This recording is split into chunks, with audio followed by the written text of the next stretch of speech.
Hello everyone, welcome to Exam Lab. আশা কৰোঁ আপোনালোক সকলোৰে ভালেই। আজি মই এটা বহুত ইম্পৰ্টেণ্ট নিউজ লৈ আহিছোঁ। সো আপোনালোকে সকলোৱে ভিডিঅ'টো শেষলৈকে চাব কাৰণ ইয়াত বহুতখিনি ইম্পৰ্টেণ্ট বস্তু আপোনালোকে জানিব পাৰিব। অহা 1 ছেপ্টেম্বৰ 2025 তাৰিখে সুপ্ৰিম কোৰ্টে মানে আমাৰ দেশৰ উচ্চতম ন্যায়ালয়ে এখন জাজমেণ্ট দিছে মানে এখন জাননীৰ জৰিয়তে গোটেইখিনি অৰ্ডাৰ পাছ কৰিছে। আৰু এই জাননীখন প্ৰত্যেকজন শিক্ষকৰ কাৰণে বহুত ইম্পৰ্টেণ্ট হৈ পৰিছে কিয়নো এইটোৰ লগত তেওঁলোকৰ চাকৰিৰ কথা আহি পৰিছে। সো সেই জাননীখনতনো কি আছে তাৰ পৰা কাৰ কেনেদৰে প্ৰভাৱ পৰিব কিনো হ'ব কি কাট অফ ডেট দিছে আমি সকলোখিনি আজি এই ভিডিঅ'টোত ডিছকাছ কৰিবলৈ আগবাঢ়িছোঁ। সো ভিডিঅ'টো ষ্টাৰ্ট কৰোঁ। আমাৰ দেশত 2011 চনৰ পৰা CTET মানে চেণ্ট্ৰেল টিচাৰ্ছ এলিজিবিলিটি টেষ্টটো ষ্টাৰ্ট কৰা হৈছিলে। সো তাৰ পিছৰ পৰা সকলোবিলাক ৰাজ্যতে CTET বা তেওঁলোকৰ নিজৰ ষ্টেটৰ টেট পতা হৈছিলে যেনেকৈ অসমত আমাৰ আসামৰ টেটটো আসাম টিচাৰ্ছ এলিজিবিলিটি টেষ্টটো পতা হয় যিটো 2012 চনৰ পৰা ষ্টাৰ্ট কৰা হৈছিলে ফাৰ্ষ্ট কণ্ডাক্ট কৰা হৈছিলে মানে এনেদৰে প্ৰত্যেকখন ৰাজ্যতে নিজৰ নিজৰ টেষ্ট মানে টিচাৰ্ছ এলিজিবিলিটি টেষ্ট বা চেণ্ট্ৰেল টেষ্ট CTETটো পতা হয়। কিন্তু তাৰ আগলৈকে টেটৰ কোনো কথা নাছিল যে শিক্ষকসকলৰ যদি নিজৰ এডুকেশ্যন কোৱালিফিকেশ্যন আছে তেওঁলোকে সেইটো অনুসাৰে স্কুলবিলাকত পাইছিলে। কিন্তু 2011 চনৰ পৰা CTET আৰু 2012 চনৰ পৰা যেতিয়া আসাম টেটটো অনা হ'ল তেতিয়া ষ্টেটবিলাকেও সকলোৰে নিজৰ নিজৰ টেটবিলাক পতা হ'ল আৰু সেই টেটটো কম্পালচৰি কৰিলে যে এজন টিচাৰৰ এলিজিবিলিটিৰ কাৰণে টেটটো পাছ কৰিলে এজন শিক্ষক হ'ব পাৰিব। যেতিয়া যি ধৰণে এতিয়া আমাৰ টেট পতা হয় আৰু টেটত পাছ কৰিলেহে এজন টিচাৰ হ'বলৈ সক্ষম হয়। কিন্তু 2011 চনৰ আগত যিসকলে টিচাৰ্ছ হৈছিল তেওঁলোকৰ সেই টেটটো পাছ নাছিল। কিন্তু বৰ্তমান সুপ্ৰিম কোৰ্টে 1 ছেপ্টেম্বৰ তাৰিখে জনাইছে যে সকলোখিনি টিচাৰে তেওঁলোক যোনসকলে আগৰ পৰা কৰি আছে মানে বৰ্তমানটো কৰি থকাখিনিৰ কথা নাহে কাৰণ নতুনকৈ সোমোৱাখিনি টেট পাছ কৰিয়ে সোমাইছে বাট আগৰসকল যোনসকলে বহুত দিনৰ আগৰ পৰা কৰি আছে তেওঁলোকেও টেটটো পাছ কৰিবই লাগিব। সেইটো লাগিলে চেণ্ট্ৰেলৰ টেটটোৱে হওক বা ষ্টেটৰ টেটটোৱে হওক সেইটো টেট পাছ কৰিলেহে তেওঁলোকে এজন টিচাৰ হ'বলৈ এলিজিবল হ'ব বুলি বৰ্তমান আমাৰ দেশৰ উচ্চতম ন্যায়ালয়ে জনাইছে আৰু কৈছে যে যিসকলে টেটটো পাছ কৰিব নোৱাৰে তেওঁলোকৰ চাকৰিটো যোৱাৰ সম্ভাৱনা আছে। যোৱাৰ সম্ভাৱনা কি তেওঁলোকে চাকৰিটো যাব মানে হয় তেওঁলোকে ভলেণ্টাৰী ৰিটায়াৰমেণ্ট ল'ব লাগিব নহয় তেওঁলোকে ৰিটায়াৰ কৰি দিয়া হ'ব চৰকাৰৰ ফালৰ পৰাই। সো এইটো লগালগ এক্সাম দিব লাগিবনে কি হ'ব একচুৱেলি ইয়াত তেওঁলোকে এটা ডেট বান্ধি দিছে আজিৰ পৰা 2 বছৰৰ ভিতৰত মানে 1 ছেপ্টেম্বৰটো কাট অফ ডেট লোৱা হৈছে 1 ছেপ্টেম্বৰ 2025ৰ পৰা 2 বছৰৰ ভিতৰত তেওঁলোকৰ সময়সীমা বান্ধিছে সেইটোৰ ভিতৰত তেওঁলোকে টেট এক্সামটো পাছ কৰিবই লাগিব আৰু যদিহে তেওঁলোকে নকৰে তেওঁলোকে নিজে হয় ভলেণ্টাৰী ৰিটায়াৰমেণ্ট ল'ব লাগিব নহয় তেওঁলোকক টাৰ্মিনেট কৰি দিয়া হ'ব। টাৰ্মিনেট মানে কি তেওঁলোকক চাকৰিৰ পৰা অৱসৰ কৰাই দিয়া হ'ব নিজে নিজে আৰু তেওঁলোকৰ সেইটো সময়লৈকে যিমানখিনি আছিল হিচাপ নিকাচ সেইখিনি গোটেইখিনি কৰি দিয়া হ'ব কিন্তু তাৰ পিছত তেওঁলোকে আৰু শিক্ষকতা কৰিব নোৱাৰিব। তেওঁলোকে টেট পাছ কৰিবই লাগিব এইটো কম্পালচৰি কৰি দিছে আৰু 2 বছৰৰ ভিতৰতে কৰিবই লাগিব। এতিয়া তাতো কিছুমান কাট অফ ডেট আছে আৰু কিছুমান এজ ৱাইজ আছে মানে ছাপোজ আপোনালোকৰ কাৰোবাৰ যদি আপোনালোকে কোনোবাই যদি শিক্ষকসকলে চাই আছে বা কোনোবাৰ দেউতা বা কোনোবা ৰিলেটিভ মা দেউতা বা কোনোবা ৰিলেটিভে যদি চৰকাৰী চাকৰিত সোমাই আছে যদিহে তেওঁলোকৰ 5 বছৰ আছে ৰিটায়াৰমেণ্টৰ কাৰণে মানে ছাপোজ 1 ছেপ্টেম্বৰ 2025টো কাট অফ ডেট লোৱা হৈছে সো তাৰ পৰা 2030 মানৰ ভিতৰতে ৰিটায়াৰ হয় যদি তেওঁলোকে টেট এক্সাম কম্পালচৰি নহয় মানে তেওঁলোকে টেট এক্সাম দিব নালাগে। বাট তাতো এটা টুইষ্ট আছে কি তেওঁলোকে কাৰোবাৰ যদি প্ৰমোশ্যন পাব লগা আছিলে টেট পাছ নকৰিলে কিন্তু প্ৰমোশ্যনটো নাপায় বাট তেওঁলোকে চৰকাৰী চাকৰিটোত থাকিব পাৰিব আৰু নিজৰ যিমানটো সময়সীমাৰ ভিতৰত অৱসৰ ল'ব লাগে 5 বছৰৰ ভিতৰত যদি অৱসৰ আছিলে তেওঁলোকৰ সেইটো ৰিটায়াৰমেণ্ট ল'ব পাৰিব যেনেকৈ আগৰ দৰে চলি আছিল। কিন্তু যদিহে তেওঁলোকে কোনোবাই প্ৰমোশ্যনৰ কাৰণে এপ্লাই কৰিব বিচাৰে সেই প্ৰমোশ্যন কিন্তু বৰ্তমান নাপায় তেওঁলোকে সেইটো তেওঁলোকে কেতিয়া পাব যদিহে তেওঁলোকে টেট পাছ কৰে। সেইটো হ'ল যোনসকলৰ ৰিটায়াৰমেণ্ট 5 বছৰৰ ভিতৰত হোৱাৰ কথা আছিল মানে যোনসকলৰ ৰিটায়াৰমেণ্ট 5 বছৰৰ ভিতৰত আছিল 2030 চনলৈকে আৰু যদিহে তাৰ পিছলৈকে আছে মানে গ্ৰেটাৰ দেন 5 ইয়াৰ্ছত যাৰ চাকৰি আছে তেওঁলোকে কিন্তু টেট পাছ কৰিবই লাগিব সেইটো যোনখন সুপ্ৰিম কোৰ্টৰ অৰ্ডাৰ তাত পুৰা মেনশ্যন কৰা আছে আৰু সেই পাছ কৰিলেহে তেওঁলোকে কিন্তু চাকৰি কণ্টিনিউ কৰিব পাৰিব নহ'লে কিন্তু তেওঁলোকে নিজে অৱসৰ ল'বই লাগিব আৰু এই টেট এক্সামটো দিবলৈ তেওঁলোকক 2 বছৰ সময়সীমা দিছে আৰু এওঁলোকে অকল চাকৰিত থাকিবলৈ আৰু প্ৰমোশ্যন কৰিবলৈ দুইটা কামৰ কাৰণেই তেওঁলোকে কিন্তু টেট দিবই লাগিব। সো এইটো আছে সুপ্ৰিম কোৰ্টৰ জাজমেণ্ট এইটো একচুৱেলি 110খন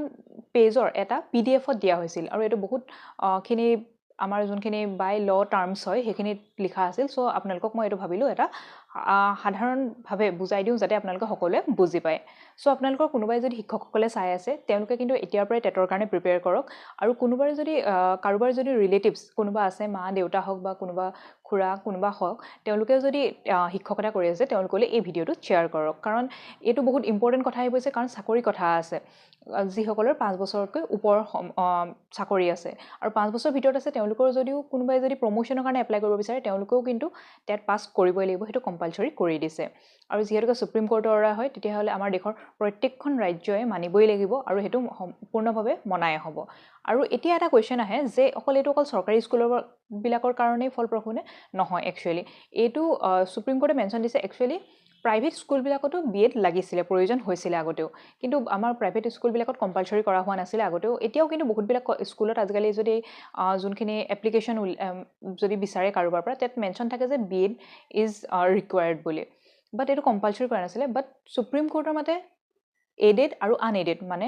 গভৰ্ণমেণ্ট আৰু প্ৰাইভেট সকলোবিলাক কলেজৰ কাৰণে কিন্তু বিএডটো একচুৱেলি কম্পালচৰি হয় ইয়াত কিছুমান মাইনৰিটি ইনষ্টিটিউশ্যন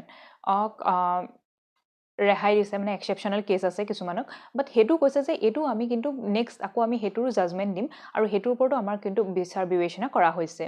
আৰু এই গোটেইখিনি এজন দুখন জাজৰ পেনেলে ডিছকাছ কৰি লৈ এই গোটেইখিনি অৰ্ডাৰ পাছ কৰিছে ইয়াৰ ওপৰত বহুতৰে বেলেগ বেলেগ মতামত আছে কিছুমানৰ মতে হয় যে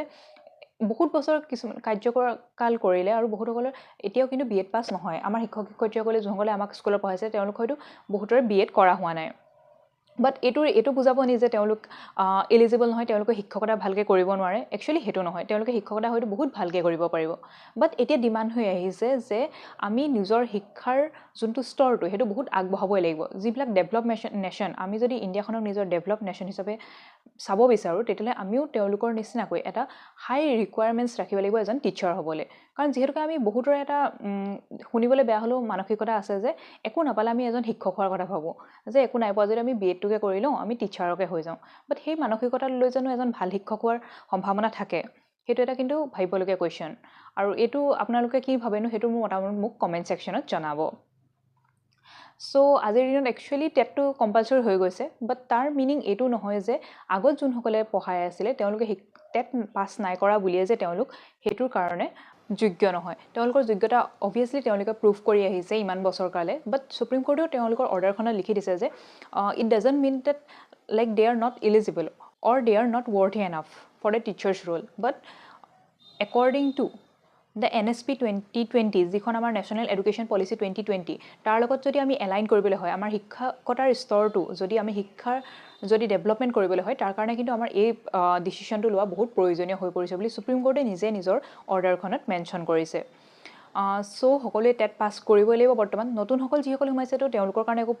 কষ্টৰ কথা নহয় বা তেওঁলোকৰ চিন্তনীয় বিষয় নহয় কাৰণ তেওঁলোকে অলৰেডি টেট পাছ কৰিলেহে চৰকাৰী চাকৰিত সোমাব পাৰিব বাট যিসকলে আগৰ আছিলে যিসকলে বিএড এতিয়াও কৰা নাই তেওঁলোকে কিন্তু বিএড কৰিব লাগিব সেইটোতো আগতে কম্পালচৰি আছিলে বাট এতিয়া টেটটো পাছ কৰিবই লাগিব টেট পাছ নকৰাকৈ যদি কোনোবা নিজৰ চাকৰি জীৱন চলাই আছিলে শিক্ষকতাৰ ৰূপে তেওঁলোকে কিন্তু টেট পাছ কৰিবই লাগিব এইটো কম্পালচৰি হ'ব আৰু টেট আৰু চিটেট এক্সামটো ইমান টানো নহয় আপোনালোকে যদি নিজে যিহেতুকে যোনসকলে শিক্ষকতা কৰি আছে তেওঁলোকে সদায় পঢ়াই আছে পঢ়াৰ লগত জড়িত হৈ আছে সো আপোনালোকে অতি সহজে এই এক্সামটো পাছ কৰিব পাৰিব জাষ্ট আপোনালোকে অলপ সময় এক্সামটোৰ কাৰণে ডেডিকেট কৰিব আৰু যিসকল নতুন আছে তেওঁলোকেও কিন্তু লগালগ আপোনালোকে পঢ়াৰ লগে লগে টেট আৰু চিটেটৰ কাৰণে প্ৰিপেয়াৰ কৰি যাওক কাৰণ দুইটা এক্সামেই আপোনালোকৰ কাৰণে ইম্পৰ্টেণ্ট হয় আৰু দুইটা এক্সামতে আপোনালোকে ভাল মাৰ্কছ পালে আপোনালোকৰ কাৰণে ভাল হ'ব মোৰ এই চেনেলটোতে আপোনালোকে চিটেট মানে চেণ্ট্ৰেল টিচাৰ্ছ এলিজিবিলিটি টেষ্টৰ গোটেইখিনি ডিটেইলছ পাব আৰু এই ডিটেইলছখিনি একচুৱেলি কোনোবা এটা এক্সাম দিয়াৰ আগতে তাৰ ডিটেইলছখিনি জনাটো আমাৰ কাৰণে বহুত ইম্পৰ্টেণ্ট হৈ যায় আহিবলগীয়া সময়ত মই আছাম টিচাৰ্ছ এলিজিবিলিটি টেষ্টৰ ওপৰতো মই গোটেইখিনি ডিটেইলছ বনাম কিন্তু তাৰ আগতে আপোনালোকে চিটেটৰ গোটেই ডিটেইলছ ভিডিঅ'টো চাব ডিটেইলখিনি তাত সকলোখিনি আপোনালোকে জানিব পাৰিব কেতিয়া হয় কিমান মাৰ্কছৰ হয় কেনেকৈ কি আহে সকলোখিনি জানিব পাৰিব আৰু আশা কৰোঁ আপোনালোকৰ কাৰণে এইটো ভিডিঅ' হেল্পফুল হ'ল আৰু আহিবলগীয়া সময়ত মই এনেকুৱা ধৰণৰ নতুন নতুন ভিডিঅ' লৈ আনি থাকিম সো আপোনালোকে মোৰ চেনেলটো ছাবস্ক্ৰাইব আৰু ভিডিঅ'টো লাইক কৰি যাবলৈ নাপাহৰিব আজিৰ কাৰণে ইমানেই আৰু আপোনালোকৰ মতামতনো কি এই চৰকাৰৰ চৰকাৰ নহয় একচুৱেলি সুপ্ৰিম কোৰ্টৰ ডিচিশ্যনটো একচুৱেলি আপোনালোকে কি বুলি ভাবে আপোনালোকৰ মতে আপোনালোকৰ এইটো ডিচিশ্যন ভাল হৈছে নে বেয়া হৈছে কেনেকুৱা হৈছে আপোনালোকে মোক কমেণ্ট ছেকশ্যনত জনাবলৈ নাপাহৰিব আজিৰ ভিডিঅ'টোৰ কাৰণে ইমানেই আছিল নেক্সট পুনৰ এটা ভিডিঅ'ত লগ পাম নতুন এটা টপিক লৈ so thank you for watching